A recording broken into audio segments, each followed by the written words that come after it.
என்ன வேணும் ஸ்கூலுக்கு எல்லாமே இங்க இருக்கு. Super Saravana stores, Chennai, Madurai, Kovai. ஆச்சி மசாலா. எந்த சமையலும் ருசி தேடும் ரகசியம் 20 ரூபாய்.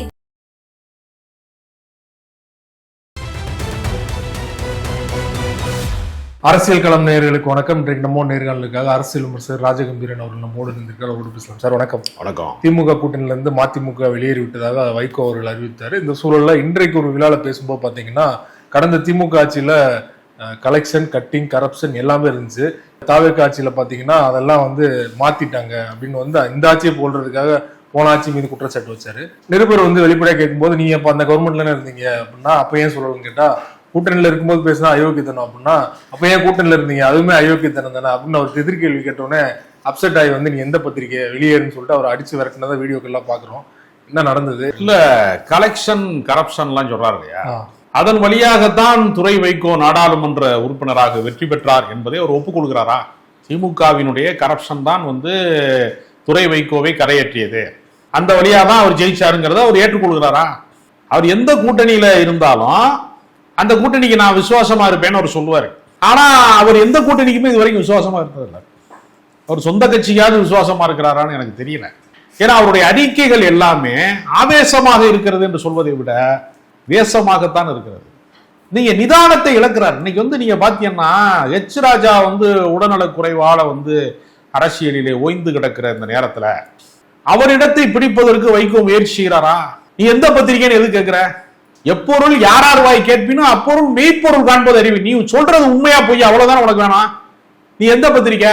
தினகரன் மஞ்சள் பத்திரிகைங்கிற. தினகரனுடைய நிறுவனராக இருக்கக்கூடிய கேபி கந்தசாமி தான் உங்க கட்சியில மதிமுக சேர்ந்தாரு. அப்ப மதிமுகவிலே சேர்ந்த கேபி கந்தசாமி தான் மஞ்சள் பத்திரிகை நடத்தி வராப்ப என்ன வகையான நாகரிகம் நான் தெரியல. திமுகவை ஒழிக்க வேண்டும் என்று நீங்கள் கட்சி தொடங்குனீங்க. அண்ணா அறிவாலயத்தை கைப்பற்றுவேன்னு கடந்த காலத்துல கர்ஜனை செஞ்சீங்க. உங்களால உங்க சொந்த கட்சியவே காப்பாற்ற முடியலையே. அண்ணா அறிவாலயத்தை கைப்பற்றுறதுக்கு மூல தாயகத்தை காப்பாற்ற முடியல உனால.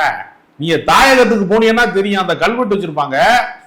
கல்வெட்டிலே இருக்கிற பெயர்களிலே இருக்கிறவர்கள் யாருமே கட்சியில கிடையாது. இந்த காமெடி எங்கேயாவது நம்ம பார்க்க முடியுமா? ஒரு கட்சியில யாராவது ஒரு சிலர் கருத்து முரண்பாட்டிலே வெளியேறுவாங்க. அது எல்லா கட்சியிலும் இயல்பு. மொத்த கட்சியுமே முரண்பாட்டுக்குள்ள மாட்டிக்கொண்டதுன்னா அது மதிமுக தான். ஏன் நீங்க இவ்வளவு வரம்பு மீறி பேசணும்? நீங்க திமுகவை காப்பாத்தாம விட மாட்டேன், ஸ்டாலினை நான் காப்பாத்திடுவேன், கலைஞர் என்கிட்ட சத்தியம் பண்ணியிருக்காருன்னு அங்க போய் அதுக்கு ஓவர் டிராமா பண்றது. அங்க போய் இங்க விஜய பார்த்த உடனே பாரக் ஒபாமா மாதிரி இருக்கிறாரு. என்ன பாரக் ஒபாமாவை ஏன் கொச்சப்படுத்தணும்? விஜயே இதை ஏற்றுக்கொள்வாராமல்ல. விஜய்க்கு அவருடைய உயரம் தெரியும். அவரை விட்டா ஃபிடல் காஸ்ட்ரோ, சேகுவாராவெல்லாம் தாண்டிட்டாரு விஜய். உலக புரட்சியாளர்களின் வரிசையிலே ஒப்பற்றவராக இருக்கக்கூடிய ஒரே தலைவர் யாருன்னா அது விஜய் தான் சொன்னா, உங்களை பத்தி என்ன நினைப்பாங்க? நான் கேட்கிறேன், ஒரு தனி நபராக ஒரு நாஞ்சில் சம்பத்து ஒரு கட்சியை விட்டு இன்னொரு இயக்கத்துக்கோ அல்லது வேற கட்சிக்கோ போகிற போது அவர் பேசுவதற்கும் ஒரு கட்சி தலைவராக இருக்கக்கூடிய நீங்க பேசுறதுக்கு வேறுபாடு இருக்கணுமா வேணாமா? அவர் மிகைப்படுத்தி பேசுறாரு. அது ஒரு தனிநபர். அவருக்கு பின்னாடி தொண்டர்கள் கிடையாது. அவரை ரசிக்கக்கூடியவர்கள் வேண்டுமானால் இருக்கலாம், அவருக்கு தொண்டர்கள் கிடையாது. பேரறிஞர் அண்ணாவால மிகவும் பாராட்டப்பெற்ற நடமாடும் பல்கலைக்கழகம் என்று வர்ணிக்கப்பட்ட நாவலர் நெடுஞ்செழியன் முதன்மை இடத்தை பிடிக்க முடியாம கலைஞர் அவர்கள் திமுகவின் தலைவராக ஆனதுனால இரண்டாம் கட்டத்திற்கு அவர் தள்ளப்பட்டாரு. அது கடந்த கால அரசியல் வரலாறு. எம்ஜிஆர் அவர்கள் கலைஞரை ஆதரித்தாரு. அதனால திமுகவினுடைய அண்ணா மரணத்துக்கு பின்பு அவர் கலைஞர் தான் தலைவர் ஆனாரு. இரண்டாம் கட்ட தலைவராக இருந்த நாவலர் நெடுஞ்செழியனை கடுமையாக விமர்சித்த ஜெயலலிதா அவர்கள் அவர் கட்சியை விட்டு கோச்சிட்டு போயிட்டாரு அப்படிங்கிறப்ப உதிர்ந்த ரோமம்னு சொன்னாங்க. நான் தலைவாரும் போது சீப்பில் 2 முடி வரும், அந்த மாதிரி ஒரு ஆளு. யார? நடமாடும் பல்கலைக்கழகத்தை. நடமாடும் பல்கலைக்கழகத்தை நீலாம் என் மயிருக்கு சமம்னு சொன்னதுதான் இது நடந்த வரலாறு. மூப்பனார் அவர்கள் காங்கிரசினுடைய ஒரு பெரிய பாரம்பரியமான தலைவர். காமராஜருக்கு அடுத்து பல நெடுமாறன், மூப்பனார்லாம் ஒரு முதன்மை தலைவர்களா இருந்தாங்க காங்கிரஸ்ல. மூப்பனார் வீட்டு விசேஷத்துக்கு ஒரு தம்பி திருமணத்திற்கு நடனம் ஆடுவதற்கு திருமண விழாவிற்கு அழைத்து செல்லப்பட்டவர் ஜெயலலிதா. அந்த ஜெயலலிதா அதிமுகவின் தலைவியை ஒரு கூட்டணியில இருக்கக்கூடிய குழப்பத்துல ஒரு முறை என்ன சொன்னாங்கன்னா, மூப்பனார் உங்க அணியில இல்லையா, வெளியேறிட்டாரு அப்படிங்கிறப்ப ஜெயலலிதா சொன்னாங்க, அவர் ஒரு சுண்டக்கா. மூப்பனார்கிட்ட போய் அன்றைய செய்தியாளர்கள் கேட்குறாங்க, நாங்கள் ஜெயலலிதா உங்களை சுண்டக்கான்னு சொல்லிட்டாங்க. மூப்பனார் எவ்வளோ பெரிய தலைவர். அவர் சொல்கிறாரு, சுண்டக்காய் என்பது மருத்துவ குணம் கொண்டது.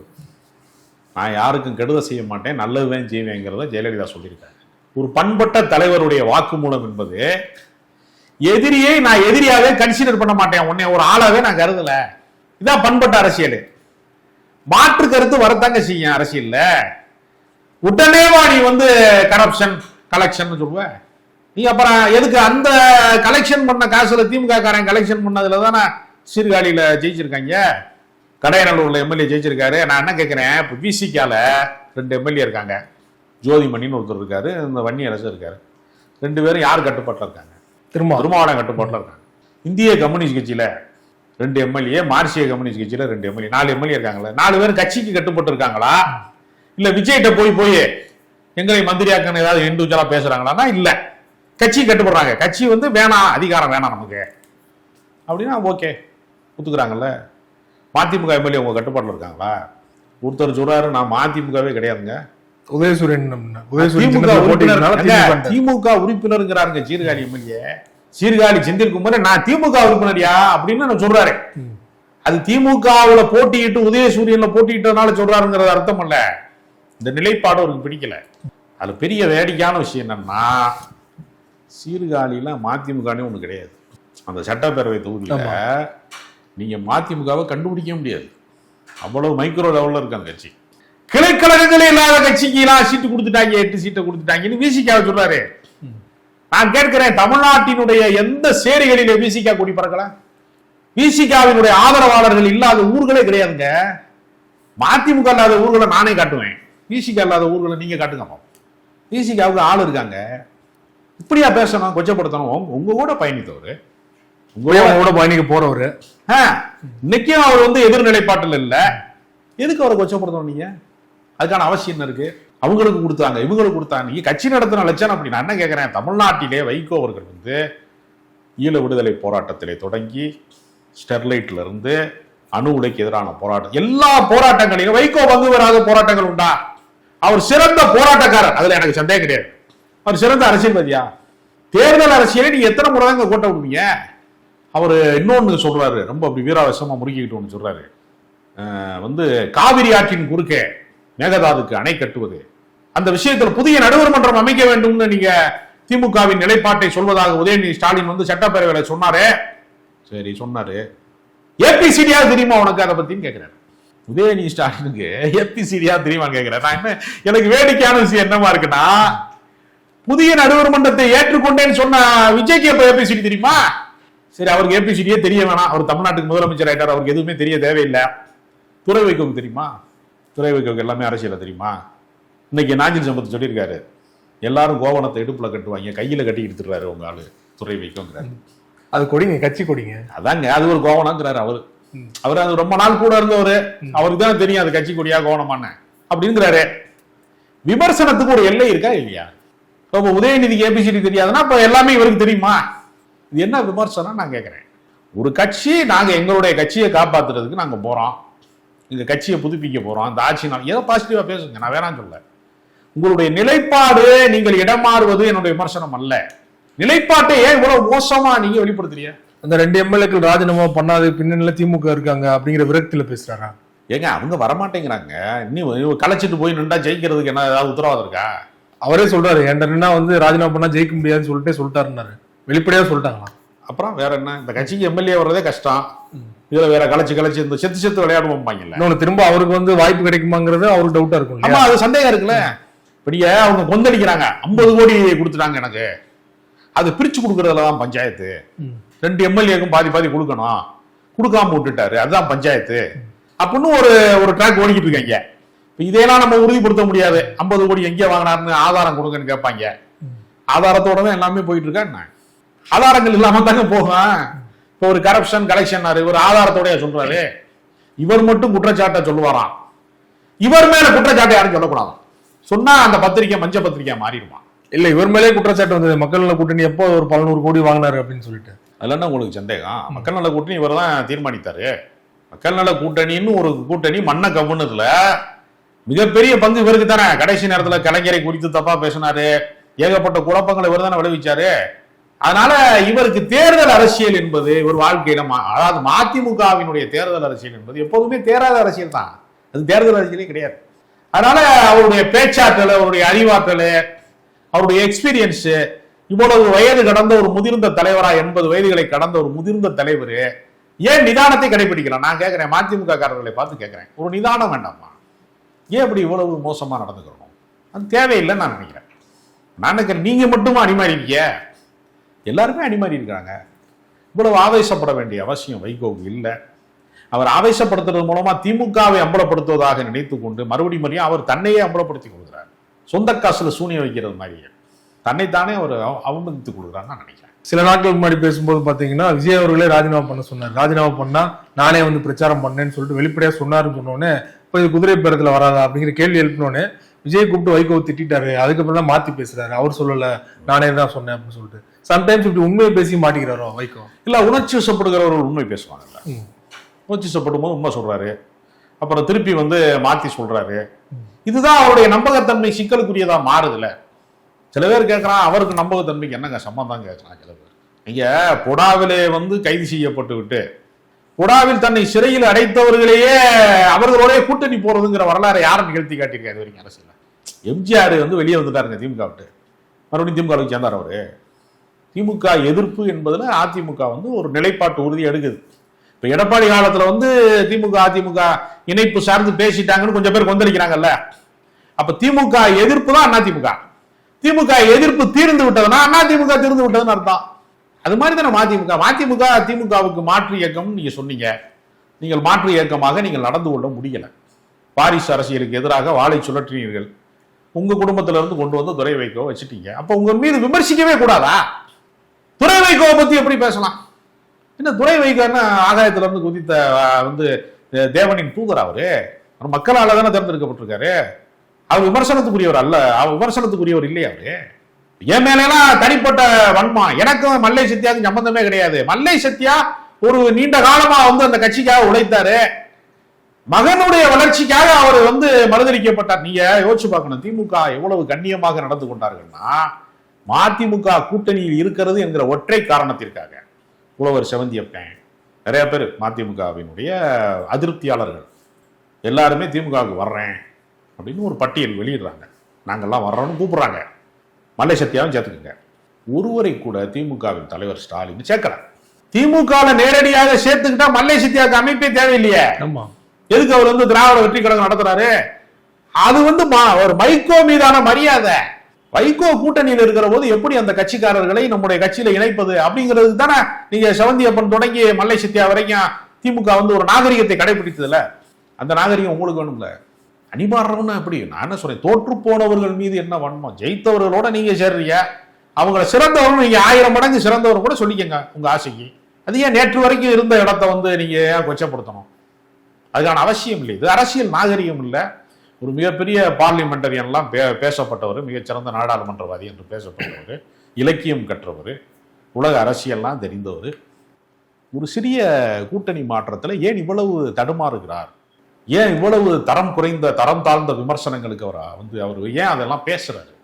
அது ரொம்ப வருத்தத்துக்குரியது, கண்டனத்துக்கு. குறிப்பா அதிமுக எம்எல்ஏக்கள் எப்போலாம் ராஜினாமா பண்றாங்களோ, தாவேக்கால இணைய போறதா ஒரு செய்தி வருதோ, அதற்கு அடுத்த உடனே பாத்தீங்கன்னா உடனே மறுபடியும் திமுக அதிமுக கூட்டணி அமைக்க போனாங்க அப்படிங்கிற மாதிரியான ஒரு டிபேட்டில் பேட்டி வந்துருது.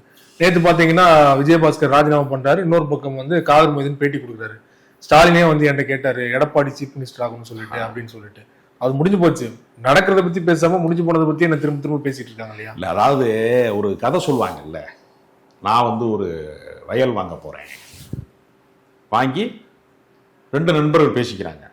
வயலை வாங்கி என்ன பண்ண போறேன்? நான் ஒரு மாடு வாங்க போறேன். மாட்டை வாங்கி என்ன செய்ய போறேன்? உன் வயக்காட்டுல மேய விடலான் இருக்கேன். ஏன் வயல்ல எப்படா ஓ மாட்டை மேய விடுவேன்? 2 பேருக்கு சண்டை வந்துச்சு. பஞ்சாயத்துக்கு போனாங்க. எங்கடா அவன் வயல்னு கேட்டாங்க. இனிமேதான் ஏன் வாங்கணும்? எங்கடா அவன் மாடு? இனிமேதான் வாங்கணும். எப்படா சண்டை வந்துச்சு? கற்பனை சண்டை தாங்க. அதிமுகவும் திமுகவும் இணைய வேண்டும்ங்கிறது சிந்தித்திருக்கலாம், பேசி இருக்கலாம். நிறைவேறியதா? நடைமுறைக்கு வந்ததா? இல்ல, நடைமுறைக்கு வராத உன்ன அப்படி சொன்னாங்க இப்படி சொன்னாங்கிறது மூலமா வண்டியை ஓட்டுறியல்ல. என்ன இது சொல்றது மூலமாக அதிமுகவிலே இருந்து இடம்பெயர்ந்து தாவேகாவுக்கு கொஞ்சம் பேர் வர்றதுக்கான நியாயம் கற்பிக்கிறார்கள். இதுதான் இப்ப அவங்களுக்கு என்ன களங்கம்னா, அதிமுகவை காலி செய்கிறார்கள், கொள்ளைப்புறமாக ஆட்களை வந்து திருடுகிறார்கள், கட்சிக்காரனை பூரா இந்த பக்கம் கூப்பிட்டு வர்றாங்க, தூய சக்தின்னு சொல்லிட்டு பல குற்றச்சாட்டுகளுக்கு ஆளான பல வழக்குகளில் சம்பந்தப்பட்ட முன்னாள் அமைச்சர்களை தங்கள் கட்சியில் இணைப்பதன் மூலமாக இன்னொரு அதிமுகவாகத்தான் தாவேகா மாறுகிறதே தவிர அது உண்மையாகவே திமுக அதிமுகவுக்கு மாற்று கிடையாது. அது இன்னொரு அதிமுக. அந்த இடத்தை அந்த இமேஜ் காலியாகுதுல, அதை சரி செய்வதற்கு இவங்க எப்ப பார்த்தாலும் சொல்றாங்க. அதனால நீங்க வந்து விஜயபாஸ்கரை கூட்டிட்டு வர்றேன், நான் போய் கடம்பூர் ராஜா கூட்டிட்டு வர்றேன், அதிமுகவை வந்து நீங்க வந்து பனையூரிலே வந்து ஒரு பச்சோந்திகள் திருவிழா நடத்துறேன், நான் 50 பேரை கூட்டு வர்றேன், 50 பேரை அதிமுக காரனை மாத்துறேன்னு நீங்க செய்வது இழிவானது. நான் என்ன சொல்றேன், நீங்க நேரடியா போங்க, எடப்பாடி பழனிசாமி போய் பேச்சுவார்த்தை பண்ணி தாவேகா அதிமுக இணைப்பு விழா நடத்திருங்க, கொடுக்கறதுக்கு உங்கள்கிட்ட காசு இருக்கு, மொத்தமா டீல் பேசி முடிச்சிருங்க. என்ன இது, ஏன் நீங்க கொள்ளைப்புறமா ஆட்களை திருடுறீங்க? அவ்வளவுதான் உங்க அரசியல், அவ்வளவுதானே. உங்களுக்கு அதிமுகவில் இருக்கக்கூடிய ஆட்களை வச்சுதான் கட்சி நடத்த முடியும். உங்க கட்சிக்கு உங்க ரசிகர் மன்றத்துக்காரனை வச்சு ஒரு கூட்டத்தை கூட முறையா நடத்த முடியாதுன்னு உங்களுக்கு தெரிஞ்சிருச்சு. கரூர் நெரிசல் மரணத்தின் வழியாக நம்ம கட்சிக்காரனை வச்சு ஒரு கூட்டம் நடத்த முடியாது. செங்கோட்டையன் வந்த முன்னாடிதான் இது ரசிகர் மன்றம் கிடையாது, கட்சிங்கிற இமேஜ் வந்துச்சு. அதனால உங்களுக்கு அதிமுக தேவைப்படுகிறது, கட்டமைப்புக்கு தேவைப்படுது, உள்ளாட்சி மன்றத்துக்கு தேவைப்படுது, அடுத்த கட்ட மூவ்மெண்ட்டுக்கு அதிமுக இருந்தாவே அந்த கட்சியை நடத்த முடியும்னா எடப்பாடி பழனிசாமிக்கே டீல் பேசி நீ நல்ல ரேட்டை கொடுத்து வாங்கலாம். ஏன் தனிநபர்களே வாங்குறீங்க? அவர்கிட்டயே பேசி வாங்க முடியுமா? ஏன் தலைவாசலுக்கு வழியா போகாம ஏன் கொல்லவாசல் வழியாக போறீங்க? முக்காடு போட்டுக்கிட்டு எப்படி காமராஜ் வந்து வந்தாருன்னு சொன்னாங்க. அதான் ஒட்டுமொத்தமா அந்த முக்காடு வந்து தாவேகா போட்ட முக்காடு. அதனால இந்த வெக்கங்கட்ட வேலையை விட்டுட்டு ஓப்பன் அரசியல் பண்ணுங்க. தாவேகா அரசு வந்து என்னன்னா, அந்த கட்சியா இருக்கட்டும், அந்த அரசா இருக்கு, அதுக்கு என்ன கொள்கை இருக்கு, கோட்பாடு இருக்கு, ஒண்ணுமே தெரில. எதுக்குடா வெங்கட் நாராயணாவை வந்து நீங்க வந்து டெல்லி சிறப்பு பிரதிநிதியா நியமிச்சிய? தமிழ்நாட்டில் ஒருத்தன் கூட கிடையாதா? தாவேகாரன் ஒருத்தன் கூட அறிவு கிடையாதா? உன் கட்சிக்காரனுக்கு தகுதி இருக்கா இல்லையா? அப்ப ஒருத்தன் கூட அறிவு கிடைத்தவன் என்ன இல்லையா? இப்ப என் கட்சிக்காரன்லாம் தகுதி இல்லாதன்னு சொல்ல வரியா? அப்ப சினிமா ப்ரொடியூசர் கர்நாடகத்துல வந்து சினிமா ப்ரொடியூசரா இருக்கிறவரை கொண்டு வந்து தமிழ்நாட்டினுடைய உரிமைகளை வந்து மத்திய அரசுக்கும் மாநில அரசுக்குமான பாலமாக இருக்க வேண்டியவரை வந்து நீங்க கொண்டு வந்து ஒரு மந்திரி பதவிக்கு இணையான பதவியை கொண்டு வந்து நீங்க வந்து யாரோ ஒரு ப்ரொடியூசர் கொடுக்குறீங்களே? கேட்டா அவர் கர்நாடகக்காரர் கிடையாதுங்க, அவர் ஆந்திராக்காரர். நம்பிக்கையான ஆள்றாங்க. ஆந்திராக்காரருங்க. அப்படியா? ஆந்திராக்காரரை வந்து அப்ப ஆந்திராவில் பண்ணுவாங்களா? தமிழர் ஒருவரை வந்து டெல்லி சிறப்பு பிரதிநிதியாக அந்த மாநிலத்துக்கு நியமிப்பாங்களா? இல்ல கர்நாடகத்துல நியமிப்பாங்களா? எங்கேயாவது இதெல்லாம் நடைமுறைக்கு சாத்தியமா? தமிழர் அல்லாத ஒருவர் தமிழ்நாட்டில் அவருக்கு ஓட்டு இருக்காங்க, நாராயணாக்கு ஓட்டு இருக்காமல்ல, வாக்காளர் அடையாள அட்டையை வெளியிட்டுருவியா? இது என்ன அடிப்படையில கேட்டா ஒரு இந்தியருங்க, பரவாயில்லையே, இவ்வளவு பாகிஸ்தான்காரர் கிடையாதுங்க, சீனாக்காரர் கிடையாதுங்க, கொரியாக்காரெல்லாம் கிடையாது, இந்தியருங்க அப்படின்னு சொல்லி இது ஒரு விளக்கத்தை சொல்றாங்க. இது மாதிரி இப்ப தமிழ்நாட்டுக்காரெல்லாம் வந்து இழிச்சா போயிடலாப்ப நாங்கெல்லாம். இது கட்சி பொறுப்பு கிடையாது, ஆட்சி பொறுப்பு. ஒவ்வொருத்தரும் வரிப்பணம் கட்டுறான். எங்களுடைய வரிப்பணத்துல நீ கட்சிக்காரனை வந்து நீ நியமிக்கிறது வேற. ஒரு கர்நாடகத்துக்காரனா ஆந்திராக்காரனை கொண்டு வந்து டெல்லி சிறப்பு பிரதிநிதியா தமிழ்நாட்டுக்கு நீங்க நியமிப்பீங்க, தமிழ்நாடு அமைதியா வேடிக்கை பார்க்குமா அப்படின்னு ஒரு கேள்வி இருக்கு. நிறைவான ஒரு கேள்வி. லாரன்ஸ் வந்து ஏற்கனவே அவருடைய அரசியல் நிலைப்பாடு அறிவிச்சிட்டாரு. இன்றைக்கு வந்து முக்கியமான அனௌன்ஸ்மெண்ட் சொன்னாரு. சரி, ஓகே, எந்த கட்சியில இணைய போறாரு, எங்க வேட்பாளர் நிக்க போறாரு அப்படின்னு சொல்லுவாரு. பார்த்தோன்னா அரசியலுக்கு வர்றது உறுதி, தேதி பின்னர் அறிவிக்கப்படும். ரஜினிகாந்த் மாதிரி இன்னைக்கும் பேசி வச்சிருக்காரு. எப்படி பாக்குறீங்க அவரோட அரசியல்? ரஜினிகாந்த் ஃபாலோவர் ரஜினிகாந்த் மாதிரி தான் பேசுவாரு. அவரை முதல்ல அரசியலுக்கு வாங்கன்னு யாரு கூப்பிட்டா? மக்கள் கூப்பிட்டு போஸ்டர்லாம் ஓட்டினாங்களே, அது அவரே ஏற்பாடு பண்ண போஸ்டர். அவரை யாரு வந்து அவரை அழைத்தார்கள்? முதல்ல இல்ல, அவருக்கு அவரே அழைப்பு கொடுத்தாரு, நான் அரசியல்ல சேரலாமான்னு. அவர் யார்கிட்ட கேட்டாரு? கண்ணாடி முன்னாடி நின்று பேசினாரான்னு தெரியல, ஊடகங்களுக்கு முன்னாடி பேசினதை கண்ணாடி முன்னாடி நின்று பேசினார் நினைச்சு பேசினார். இப்போ நான் சட்டமன்றத்தில் போட்டியிடவே இல்லைங்கிற, விருந்துக்கே கூப்பிடல, நான் விரதமா இருக்கேன்னா என்ன அர்த்தம்? எனக்கு உங்களை யாரு சட்டமன்றத்துக்கு கொடுத்தாங்க சீட்டு, நீங்க மறுத்தீங்க? உங்களை யாரும் கூப்பிடவும் இல்லை, யாரும் கொடுக்கவும் இல்லை. இது எதுக்கு இந்த ஒரு சோலோ டிராமா பண்றீங்க நீங்க? இது என்ன வகையில சேரும்? அவருக்கு அவரே ப்ரொமோஷன் பண்ணிக்கிறார், நான் அரசியலுக்கு வர்றேன்னு ஒரு ட்ரெய்லர் வெளியிடுறாரு. அந்த ட்ரெய்லர் யாருக்கு போய் ரீச் ஆகும்? நேரடியா கேட்க வேண்டியது என்ன போய், எப்பா ஏன் நான் டான்ஸ் மாஸ்டர்ப்பா, என்கிட்ட டான்ஸ் ஆடினாலாம் முதலமைச்சராக இருக்காரு, டான்ஸ் மாஸ்டர் ஆகக்கூடாதா? என்னடா உங்க நியாயம்? சிஷ்யம் வரலாம், குரு வரக்கூடாதா? நான் டான்ஸே சொல்லிக் கொடுப்பேயா? அவர் நடனம் ஆடுறவர், நான் நடனம் சொல்லிக் கொடுக்குறேன். அவர் முதலமைச்சராக இருக்கும்போது எனக்கு ஒரு அரசியல் பதவி கொடுக்கக்கூடாது நீங்க அப்படின்னு அவர் கேட்கிறாரு. கேட்க வேண்டியவர்கள்ட்ட கேட்கணும், மீடியாவில் வந்து கேட்கிறாரு. இவ்வளவு பகிரங்கமாவா வாய்ப்பு கேட்பீங்க? நீங்க நேரடியாக போய் கேளுங்க. பனையூர் பங்களாவில் போய் நீங்கள் போய் கேளுங்க. அதனால ராகவா லாரன்ஸை யாரும் கூப்பிடவே இல்லை. அதுதான் உண்மை. ரொம்ப நன்றி. அரசியல் சார்ந்த பல்வேறு விஷயங்களோட பங்கு. மிக்க நன்றி.